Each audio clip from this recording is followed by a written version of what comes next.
पश्चिमी बंगाल के मेदिनीपुर जिले के दीघा शहर में उड़ीसा स्थित पुरी जगन्नाथ मंदिर जैसा एक भव्य मंदिर बनाया गया है। दीघा जगन्नाथ मंदिर का उद्घाटन पश्चिमी बंगाल की मुख्यमंत्री ममता बनर्जी ने अक्षय तृतीया के दिन किया और इस मंदिर के उद्घाटन तथा प्राण प्रतिष्ठा के बाद यह मंदिर विवादों में आ गया, क्योंकि दीघा जगन्नाथ मंदिर में जो परंपराएं और रीति रिवाज का प्रयोग किया जा रहा है उससे पुरी स्थित मूल जगन्नाथ मंदिर के सेवकों ने नाराजगी जताई। पुरी जगन्नाथ मंदिर के सेवकों का कहना है कि पुरी जगन्नाथ मंदिर के जो रीति रिवाज है, जो परंपराएं वहाँ फॉलो की जाती है, वो इस मंदिर की प्राचीनता और वास्तविकता से जुड़ी है। इस मंदिर को जो ये विशेष बनाती है, सबसे पहला और बड़ा विवाद तो धाम शब्द को लेकर है। हम सभी को पता है कि हिंदू धर्म में 4 धाम है, जिनका हिंदू धर्म में बहुत विशेष महत्व माना जाता है और इन 4 धामों में शामिल है बद्रीनाथ, रामेश्वरम, द्वारिका और पुरी जगन्नाथ मंदिर। और यही धाम शब्द अब पश्चिमी बंगाल के दीघा स्थित जगन्नाथ मंदिर के लिए भी प्रयोग किया जा रहा है, जिसे लेकर विवाद खड़ा हो गया है, क्योंकि जगन्नाथ मंदिर के सेवकों का कहना है किसी और जगन्नाथ मंदिर के साथ धाम शब्द का प्रयोग नहीं किया जा सकता। धाम शब्द पुरी स्थित जगन्नाथ मंदिर की एक अपनी अनूठी विशेषता है और यह बात सही भी है। हमारे हिंदू धर्म में अनेक देवी देवता है और देश के कोने कोने में अनेक मंदिर भी बने हैं, लेकिन जो मूल मंदिर है उसकी अपनी विशेषता होती है। जैसे हनुमान जी के अनेकों मंदिर है, पर सालासर चूरू ही मेन धाम माना जाता है। उसकी अपनी मान्यता है, उसकी अपनी एक प्राचीनता है। इसी तरह अनेक देवी देवताओं के मंदिर है, पर मूल मंदिर की प्राचीनता और उससे जुड़े चमत्कार उसे खास बनाते हैं। और जगन्नाथ मंदिर से जुड़े चमत्कार और उसकी कुछ विशेषताओं के कारण ही पूरी जगन्नाथ मंदिर को 4 धामों में शामिल किया जाता है। ऐसे में पश्चिमी बंगाल के दीघा स्थित जगन्नाथ मंदिर में धाम शब्द का प्रयोग नहीं किया जा सकता। और दूसरा विवाद, दीघा जगन्नाथ मंदिर में जो मूर्तियां स्थापित की गई है वो पत्थर की है।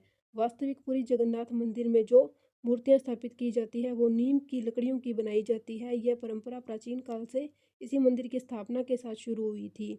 इसलिए पुरी जगन्नाथ मंदिर के सेवकों का मानना है कि यह गलत है। भगवान जगन्नाथ की मूर्तियां कभी भी पत्थर की नहीं हो सकती। पुरी मंदिर के सेवकों का दावा है कि भगवान जगन्नाथ की पत्थर की मूर्ति पर ब्रह्मा को स्थापित किया गया है और ऐसा करना अत्यंत संवेदनशील है। यह इस मंदिर की सबसे बड़ी विशेषता है जो इस मंदिर को खास बनाती है और ये विशेषता इस मंदिर की स्थापना के साथ गहरा संबंध रखती है। दीघा मंदिर के विज्ञापन में नील चक्र, जो कि पूरी मंदिर के ऊपर स्थित धातु का एक पहिया है जिसका संबंध भगवान विष्णु जी से माना जाता है, इसे लेकर भी पुरी के सेवकों ने सवाल उठाए और इन्हीं बातों को लेकर अब दीघा जगन्नाथ मंदिर और पुरी जगन्नाथ मंदिर में विवाद खड़ा हो गया है।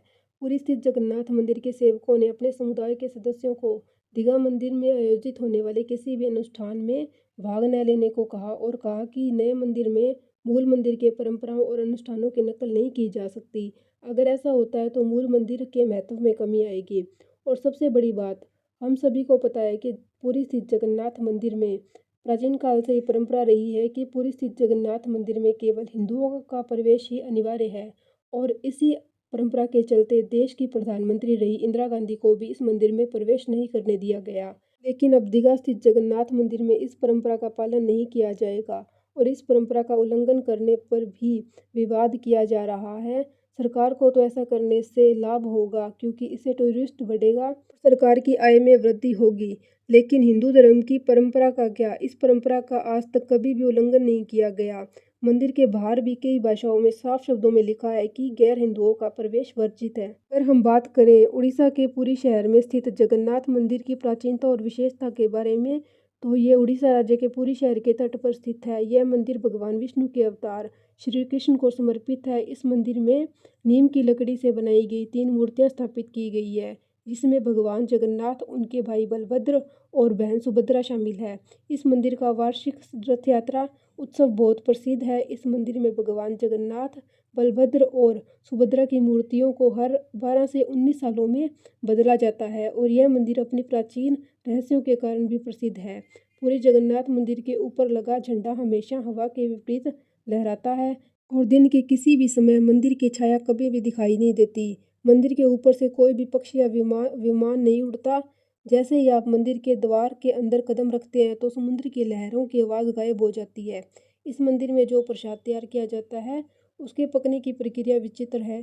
4 से 5 मिट्टी के बर्तन एक दूसरे के ऊपर रखकर प्रसाद बनाया जाता है और ऊपर रखे मिट्टी के बर्तन का प्रसाद सबसे पहले पकता है और प्रतिदिन हजारों लोगों के लिए प्रसाद बनाया जाता है। लेकिन प्रसाद कभी भी कम नहीं पड़ता और न ही प्रसाद बर्बाद होता है।